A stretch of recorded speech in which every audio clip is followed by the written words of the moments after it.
Ladies and gentlemen, welcome back to another high-level Pokemon Unite cast, and this time we are casting the second best team in Mexico. We had the Unite Championship Series March Finals for Mexico a couple days ago at the time of recording this, and I spotted some of their players in a smaller pre-made, so we're going to jump into their games and see what incredible talent Mexico has to offer. The team, of course, is STMN, who came second, losing to Team Zynuz. We're going to go with Zynuz in the final round. Let's introduce our players with Zynuz playing on that Lucario. We have STMN Drakn. They'll be playing the Jigglypuff. Hooper's being played by Texas from the same team. On the same team once more, we have Maed playing that Pikachu as they go in for the kill onto Chansey. Chansey will be able to get away. And finally, in the jungle, it's going to be SKR's Anemo. On the red side, currently going in for that sneaky backdoor turn-in, we have Kn't going to be playing that Marchop there. I don't know why I've said Charmander. MMG ScionX will be playing the enemy Hooper. The Bulbasaur right next to him is being played by Zach17. The Charmander, because we do have one in the game, is being played by Xataga, who's going in for a little bit of damage right now onto that Lucario to try and prevent the turn-in. Will be unable to do so. We'll just stay at range and just do as much damage as they can. And Chazzy is being played by MMG El Capi. Right now, already a small lead for the blue team has been acquired as Blissey will be evolved into by El Capi. Blissey, a big MVP player in those March Finals for NA, so it's cool to see it once again. As Zynuz going in quite deep, looking to try again onto Xataga, gets the knockback, but is quite outnumbered as Kn't picks up the kill. Xataga comes in looking for Anemo, but Anemo picking up a counter kill there. Very aggressive.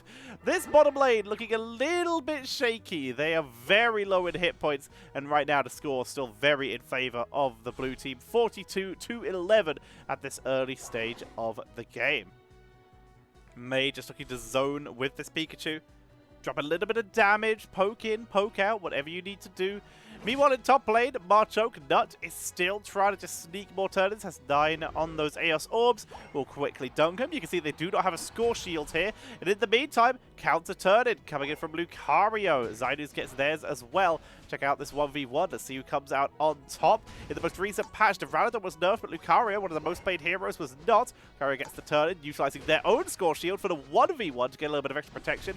Kn't coming out on top, though, very much heavier in terms of hit points, looking for the final blow, but Zynuz makes it to the score zone, goes back in for one more fight, but with Charmeleon arriving, this fight will neutralize. As right now, Dreadmore being positioned by both teams, looking for their opportunity to step up. El Capi creeping forward and has to retreat, though, after taking too much damage. Lucario takes out Charmeleon in the top lane with the assistance of Duraludon. 52-20, still in favor of points for the blue team. Make their way forward, stealing a couple of those Eos Orbs. Lucario kills Marchoke as well, a massive kill for their team. Being able to extend that point lead. Astonished from Scion. Still not at the level of Shadow Ball or the Shadow Sneaky yet, as we're getting the big rotation down to bot lane.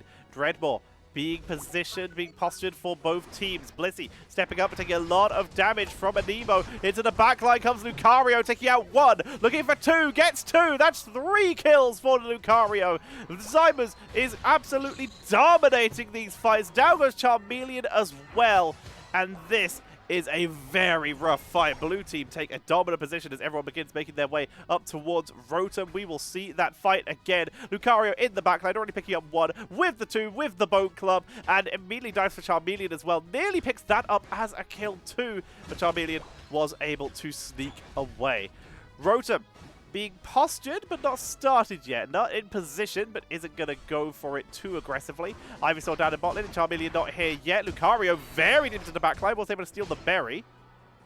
Nice stun there by Hooper with that double Shadow Ball. Empowered by the trait. A 3-person stun there. This is definitely a trick Shadow Ball play. Wiggly with the Sing. Deep into the backline for the multi-person stun. Kn't will retreat because their team have already died.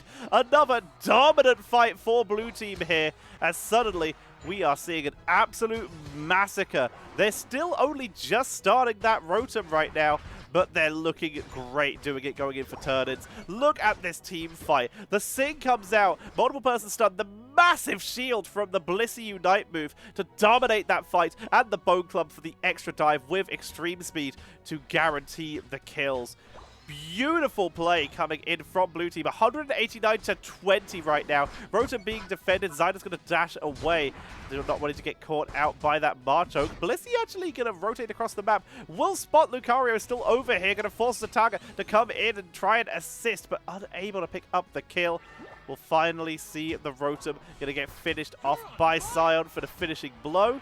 Ivysaur, still only an Ivysaur as well, which is terrible news. Level 8 here, being forced to back away. Lowest level on the enemy team is level 9 for the 2 supports. Level 8 for Ivysaur, 8 for the Hooper, and 8 for Blissey. You can really see how much the red team has been struggling in this bottom lane as they are in a rough position. Xataga, once again, stunned out that double Shadow Ball. Here comes the massive ult from the Charizard to try and take this, using that Bunny Barrier for the shield on that ult. Unite move, but still going to be completely taken out in the fight.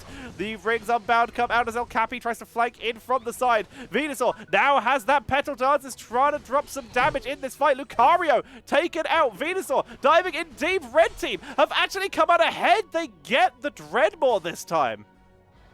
Let's see that fight again. Absolutely fascinating. We're getting a lot of replays today. Charizard goes down very early in this fight, but Wiggly is down as well, and the team completely splits. Venusaur is able to focus down onto Lucario because Pikachu tries to separate themselves instead of committing to the kills. Gets caught out in a position where they actually got caught between the Dreadmore. Very rough time for that Pikachu, and as such, Red team creeping their way back in terms of kills. They still haven't got many Aeos Orbs in. Charizard trying to focus onto that Lucario, unable to finish off the final kill.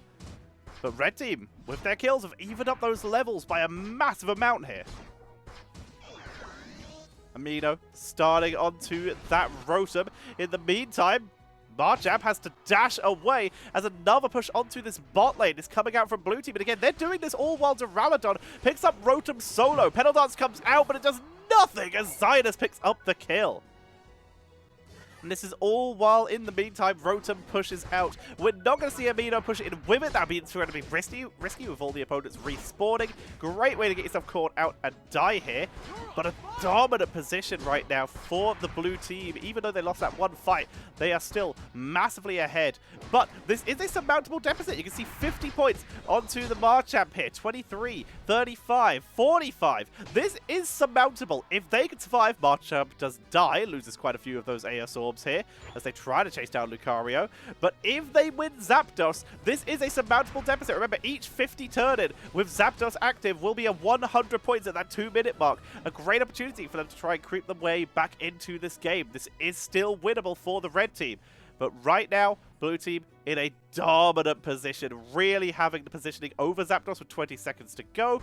They're zoning away, they're grabbing Aeos Orbs, they are positioning themselves very effectively. Sneaky turn-in coming in from the purple team. From the orange team, sorry, getting a 20 onto that top point.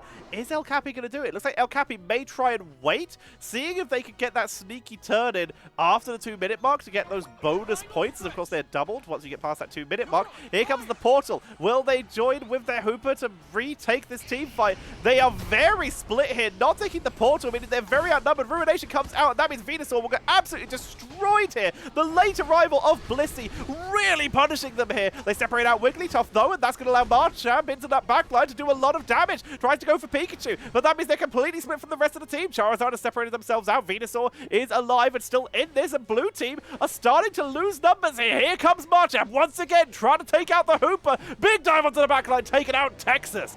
But respawning the Zapdos was never taken. Blissey just went for that turn just to get the extra points onto the board.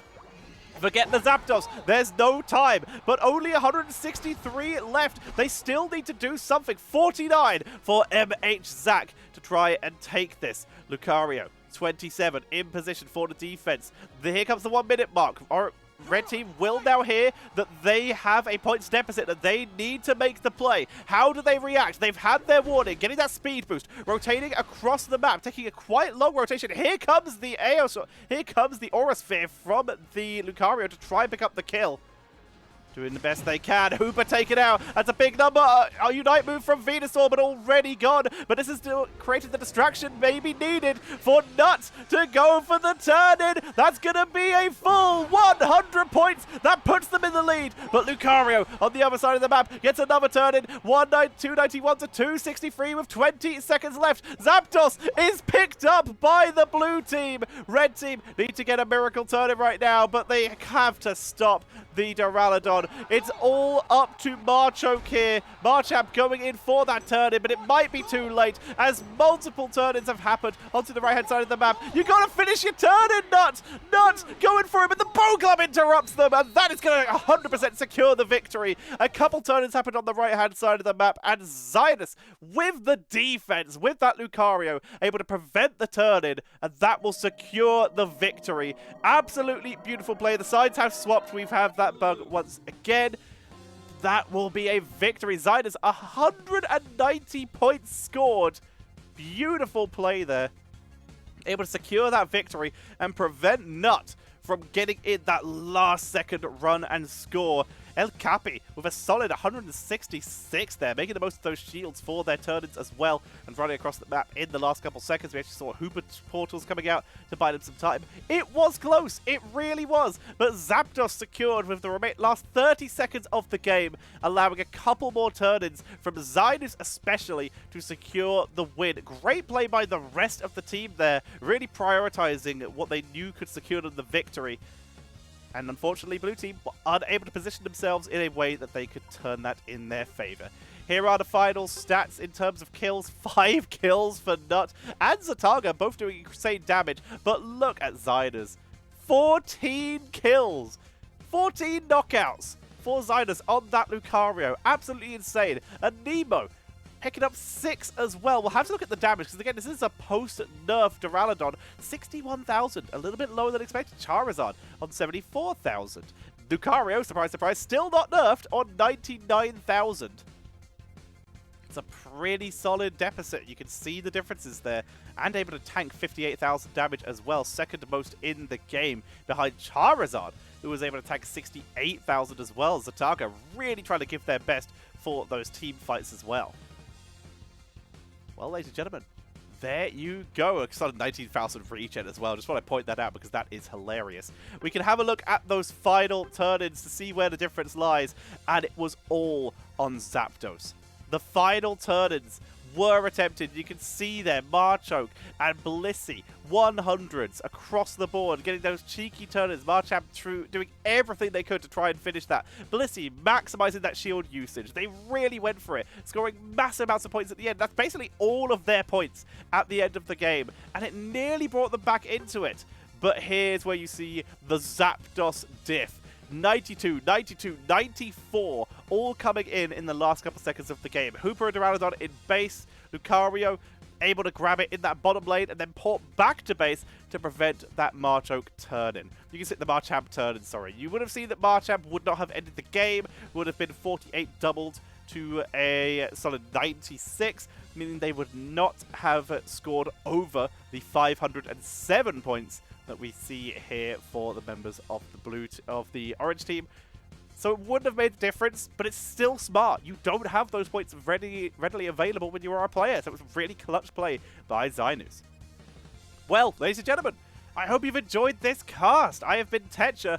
Once again, I'm aiming for UCS, so make sure that you follow me on Twitter and subscribe here so that you can see how that journey does go. I promise if I do get picked to do any Unite lands in the future, I will absolutely make some behind-the-scenes videos so that you can see what goes on in the creation of these wonderful events. For now, though, thank you all very much for watching. If you like the cast, leave a like, leave a comment as to what you would like to see next time. But for now, I have been Tetcher. Thank you all very much for watching, and I'll see you all next time.